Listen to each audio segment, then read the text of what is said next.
So yan mga boss, gagawa tayo ng pressed pasta o pasta gnocchi. Ang gagamitin lang natin dito, patatas at harina. Ilalaga lang natin patatas. Ang gagamitin natin 1 kilong harina, kalahating patatas para hindi masyadong matigas or malambot. Sakto lang. Papakulo lang tayong tubig. Kung gaano karami yung ating harina, ganoon din karami ating tubig.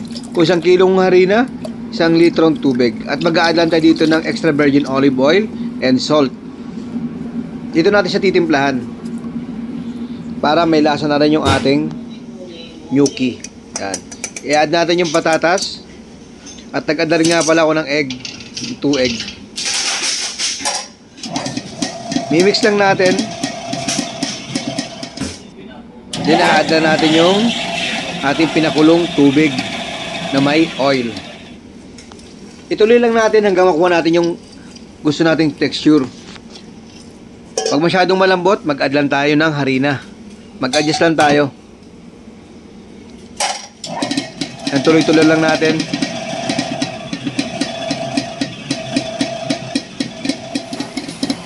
Ano, okay na to? Then, bibilugin na natin to. Yan.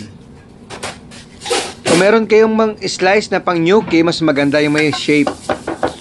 Kaya lang to, simple lang to. I-slice ko lang siya ng ganito.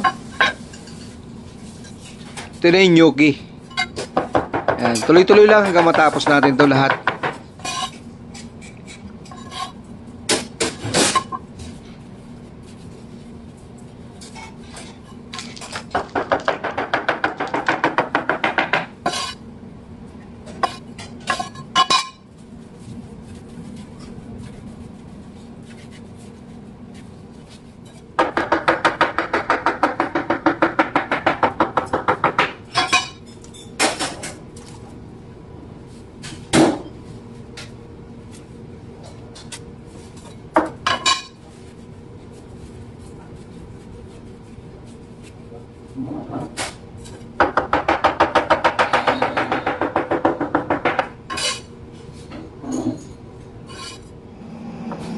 Upusin na muna yan.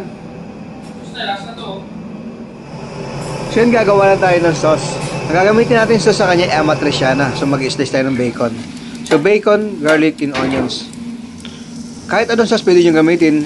Carbonara sauce, bolognese sauce. Kaya lang amatriciana sauce ang request sa akin na gamitin ko sauce. So pag nilagyan natin sa tubig na kumukulo, pag lumutang siya, ibig sabihin luto na siya. Yan, unti-unti na siya lumulutang. Then pag lumutang siya, diretso na natin sa ating sauce. Ito pala yung kalahating sauce lang na gagamitin natin. Mamaya ko ulit gagamitin yung iba. So mag-add lang tayo ng parmesan dito pag si-serve natin. And parsley, garnish lang naman tong parsley na to. Pwedeng wala, pwedeng meron. Ang importante yung parmesan. So ito na ang ating result. Shoutout mga kamatik.